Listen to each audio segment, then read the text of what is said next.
Out of all the parks that I've been to, Kentucky Kingdom is definitely one of the most underrated and one of my favorites. This park is smaller than a lot of parks, but it really has a strong coaster lineup, especially their top two. So today we're going to be ranking all of Kentucky Kingdom's roller coasters. Now, I will not have T3 in this video because 1, I did not get to ride this when I went, and 2, because it is closing. So let's just hop straight into the rankings. Coming in last place is going to be Roller Skater, the Vekoma Junior coaster. And honestly, this thing is a ton of fun for smaller kids, but of course it's going to be at the bottom of this list because it's the smallest coaster and the least thrilling. I really did enjoy this ride, even though it's small. I thought it was very enjoyable, but it was just a fun break from the large coasters.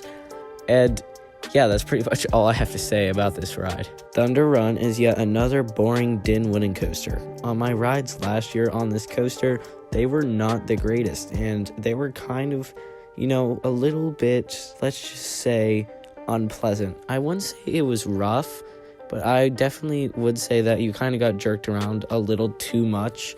I don't know, maybe it was just like the row I was sitting in. It was the back row. I don't know if it's different up front, but from my personal experience, I did not really enjoy this coaster that much. Didn't really give that good of airtime. It kind of just meandered around. It is very similar to the Hurler clones, but I've heard this ride is actually better than the Hurler clones. So, I don't know. I did not really enjoy this attraction that much. So that is why I have Kentucky Flyer at my number 3 spot. The best wooden coaster at Kentucky Kingdom was also one of the most surprising to me last year out of the credits that I got. I mean, this ride was very, very fun, gave a lot of good airtime. It even had a quad down. I mean, this is another insane Gravity Group family coaster. And I was pretty satisfied by the length of this ride. Sure, it wasn't the longest at the park, and of course it wasn't as intense as a lot of the other attractions, but it was very solid for a family coaster. This ride dominates most of the family coasters that I've ridden, and probably most of the family coasters in America.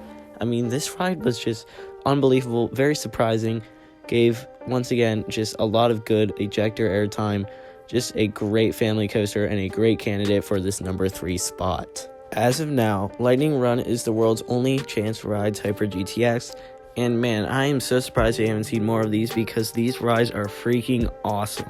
Buttery smooth, great ejector airtime, and just amazing transitions that you wouldn't really find on a lot of these traditional steel coasters. It kind of reminds me of an RMC, but without the wooden structure. I mean, this ride is very fun. The only thing I think it's missing is an inversion, and the Chance Rides Hyper GTX being built in Arizona right now is supposed to have some of those. So we'll see how that one compares to Lightning Run, but as of now, this ride is still just one of the most elite coasters that I've ever ridden. An absolutely astonishing ride. I was not expecting much from this ride, but I got a lot from it, and man, this thing left bruises on my legs. I mean, it was so good, and definitely one of the best coasters at Kentucky Kingdom. And of course, coming in at the number 1 spot, we have the RMC hybrid coaster, Storm Chaser. Storm Chaser opened in 2016, and man, is this one of the most aggressive coasters I've ever ridden. I mean, this RMC is unbelievable, some of the strongest airtime I've experienced on a coaster. Just, this ride is definitely deserving of the spot, and would probably be a number 1 at a lot of other parks. Storm Chaser is really a just phenomenal, well-rounded ride. Has an inversion, which is a thing that I think put it above Lightning Run. Both of these rides are very similar, very aggressive rides, and they are both very elite coasters. It's just crazy how Kentucky Kingdom has a bunch of just decent rides and then has 2 elite coasters. I mean, this is just a phenomenal ride. Great laterals, great airtime, great everything. I just love this ride. This ride alone is worth coming to Kentucky Kingdom to try out. Anyway, I hope you guys have enjoyed this ranking, and I will see you guys in the next video. See ya.